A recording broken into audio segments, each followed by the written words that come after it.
그럼 다 아시죠? 이게 재수 A하고 B하고 붙잡혔는데 형사가 둘한테 다 풀어! 그러는데 이제 각 방에 넣어놓고 너 제가 배신한다. 너 제가 배신한다면 둘이 이제 서로를 믿고 배신을 하지 않으면 다 이익인데 둘의 이익의 합이 가장 크거든요. 근데 상대방을 믿을 수가 없으니까 이제 배신을 하잖아요. 그래서 가장 최악의 경우로 이제 간다.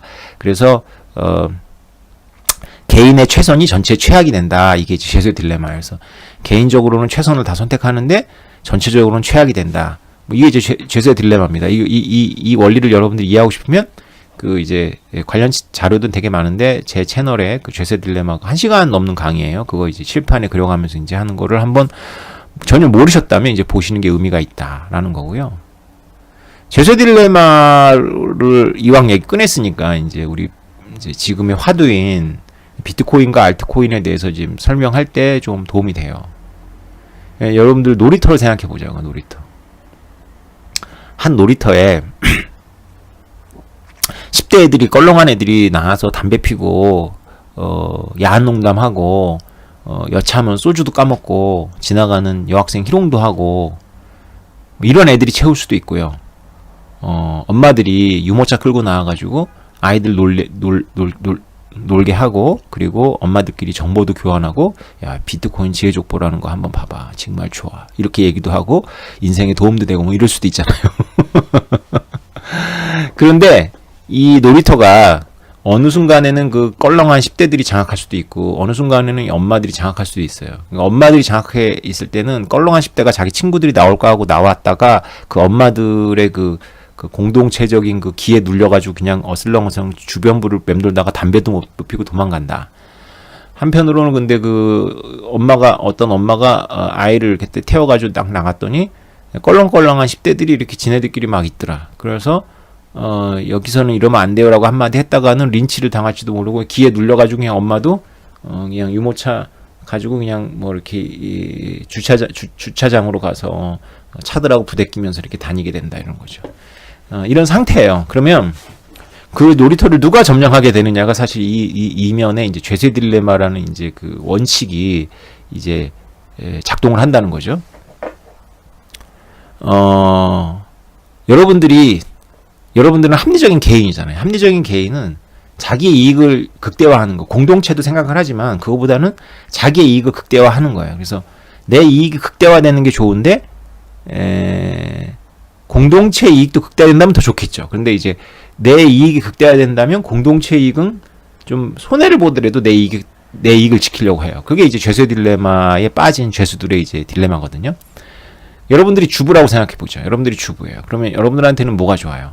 그 놀이터가 이제 여러분 또래의 주부들이 세댁들이 이제 아이 유모차 끌고 다니면서 글쎄 누구네 남편이 양복 입고 사실 다녔던 데가 서초 도서관이래 호호호하 이런 얘기를 하는 게 좋겠죠. 그런데 여러분이 스스로가 그 10대들이 모여있는데 가갖고 유모차 끌고 있다가는 여러분 린치를 당할 수 있단 말이에요. 험악한 애들한테. 아니면 쌍욕을 듣고 하루 왼종일 기분 나쁘거나 아니면 막 이틀 동안 기분 나쁠 수도 있잖아요. 그러니까 여러분들은 다른 엄마가 나오는지를 보고 나가겠다는 거예요. 그러면 다른 엄마들도 전부 그 생각을 하고 있으면 어떻게 될까요? 그러면 그냥 거기는 그냥 껄렁한 10대들이 지배하는 곳이 되는 거죠. 그죠? 예. 물론 이제 10대들 입장에서도 마찬가지인데 그 10대들 입장에서는 이제 얘기하지 맙시다. 근데 만약에 모두가 그렇게 생각하면 그 엄마들 입장에서는 죄수의 딜레마에 빠져가지고 여러분들도 결국은 손해를 봐요. 공동체가 붕괴되니까 여러분들도 손해를 봐요. 근데 여러분들한테 가장 안 좋은 건 여러분이 이렇게 10대들이 지배하고 있는데 가갖고 혼자서 놀이터 지키느라고 10대들하고 실랭이 하다가 애가 다칠 수도 있고 여러분이 쌍욕을 들을 수도 있단 말이죠. 그죠? 그거는 싫어. 그러니까 여러분들은 결국은 내가 가장 손해보는 거를 피함으로써 같이 나가가지고 유모차 끌면서 이렇게 얘기하는 그런 시간을 가질 수 없는 거죠. 여러분들 그래서 낙원으로 갈 수가 없습니다.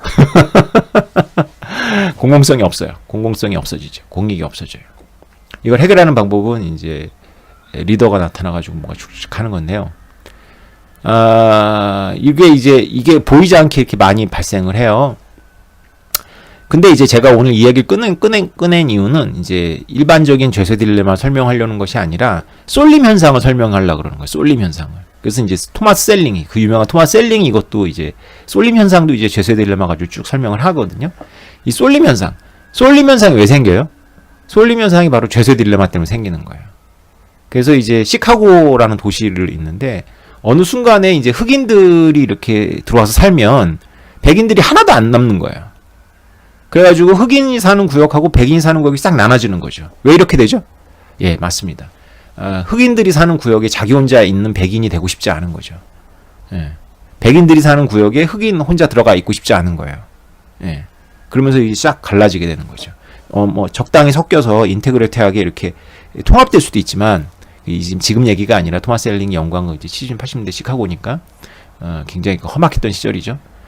그러니까 이제 지금도 마찬가지예요. 시카고는 제가 알기로 살인율이 그 시카고 특히 그래요. 그 이라크에서 미군 병사가 살해당할 확률보다 훨씬 높다고 하잖아요. 그죠? 10대 흑인 아이가 살해당할 비율이, 위험이. 그러니까 그런 건물들은 멀쩡한데 완전히 그 흑인 갱단들의 어떤 그런 정글이 돼버렸죠. 그래서 백인들은 저 외곽으로 가고 이렇게 도시가 완전히 구별이 됐죠. 이 현상을 이제 토마스 셀링이 지금 제가 말한 놀이터에서의 이 죄세 딜레마로 설명을 한 겁니다. 그래서 10대는 10대들이 모이는 시간대로 이렇게 쏠리고 엄마들은 엄마들이 모이는 시간대로 쏠려요. 그래서 이제 시간이라는 균형추에 의해 가지고 좌우되죠. 왜냐하면 그 시간이 아닌 때 나가면 너무 내가 받는 고통이 크니까 그 시간대 맞춰서 나오는 겁니다. 여러분한테 가장 큰 이익은 여러분들이 새로운 코인을 만들어내는 걸 거예요. 새로운 코인을 만들어내서 그 사람들이 여러분 거를 사고 좋다라고 하는 거죠.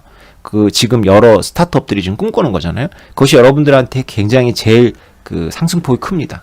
근데 그것보다는 좀 덜하지만 누군가가 만든 코인을 초기에 알아봐 가지고 그것을 펌핑할 때 상승기 때 여러분들이 딱 투자하는 거죠. 그러면 여러분들이 10,000배를 1년 안에 혹은 뭐 5년 안에 10,000배를 올릴 수가 있습니다. 그런데 여러분들이 진짜 원하지 않는 건 뭐예요? 여러분들이 진짜로 원하지 않는 건 그렇게 펌핑한 토큰이 좋다라고 해서 나한테 소개를 했는데 내가 잡았을 때 확 무너져 버리는 거죠. 그죠? 이것은 이제 그 10대들이 모여있는 시간대에 담배 피고 있는 모여있는 시간대에 애 유모차에 앉아가지고 나가 있는 거랑 거의 비슷한 위험도라는 말이죠. 그러니까 이 엄마는 안전도 중요하잖아요. 이익보다 안전도 중요해서 결국은 다른 엄마가 나올 때 나온단 말이죠. 그래서 결국은 비트코인에게 수렴이 된다. 이게 웬 논리 깡패냐 이런 생각이 들겠지만요. 이렇게 돼요. 그래서 비트코인에 수렴이 돼요. 그래서 죄세 딜레마 때문에 비트코인에 수렴을 합니다. 여러분들 생각하기에는 비트코인이 이미 이빨이 올랐기 때문에 새로운 코인에 다 같이 해가지고 이걸 비트코인처럼 만들면 서민들한테 더 이익이 아니냐. 그래서 파이코인 주장하시는 분들은 채굴이 이렇게 뭐 운동하면 채굴 되니까 더 이게 유망하지 않을까. 그런 찬스는 별로 올 가능성이 없어요. 네, 바로 죄세 딜레마 때문에 그렇습니다. 제가 그렇다고 해서 특정 코인을 폄하하는 게 아니고 그 다른 용도가 있다면 가능성이 있겠지만은 여러분들이 혹시나 그 다른 용도나 뭐 이런 거에 꽂혀서가 아니라 비트코인은 이미 엄마들이 장악해 버린 운동장이기 때문에 놀이터이기 때문에 내가 들어가서는 지위가 너무 낮을 것 같아. 나는 새로운 놀이터에서 짱을 먹을 거야 라고 생각하고 뭐 다른 코인을 고민하신다면 생각 바꾸셔야 됩니다. 그 다른 놀이터에는 엄마들이 장악해가지고 이렇게 정보가 흐르고 이런 선량한 인프라가 깔려있지 않은 곳은 악한 인프라가 먼저 와서 깔아요. 그럼 여러분은 어떻게 해야 되냐면 그 악한 인프라하고 싸워가지고 이겨내야 되는데 여러분은 그러고 싶어 하진 않을 거예요. 왜냐하면 제가 그래서 카르다노 주창자들한테 저가 당한 걸 당하게 됩니다고 그랬더니 어떤 사람이 네가 당한 걸 우리 보고 당하라는 거지 그러면서 저의 심보를 얘기하는데 이런 여러분들이 인문학적 맥락이 없이 들어가지고 제 심보가 못된 걸로 들은 겁니다. 제가 하고 싶은 말은 그게 아니고요. 여러분들이 카르다노 주창하게 되는 순간부터 여러분들은 그 10대들이라는 갱스터들이 있는데 유모차 끌고 들어가겠다는 거랑 거의 비슷하다는 겁니다. 그 카르다노가 갱스터라는 게 아니고요. 신뢰라는 차원에서 그렇다는 거죠. 그래서 여러분들도 결국은 냉정하게 생각해 보면 다른 엄마들이 정보를 유통하는데 내가 거기 들어가면 이미 진입이 늦고 사회적 지위가 낮더라도 거기에 유모차를 끌고 들어가는 것이 최선이에요. 그래서 더더더 쏠리게 되어 있습니다. 죄세 딜레마 때문에.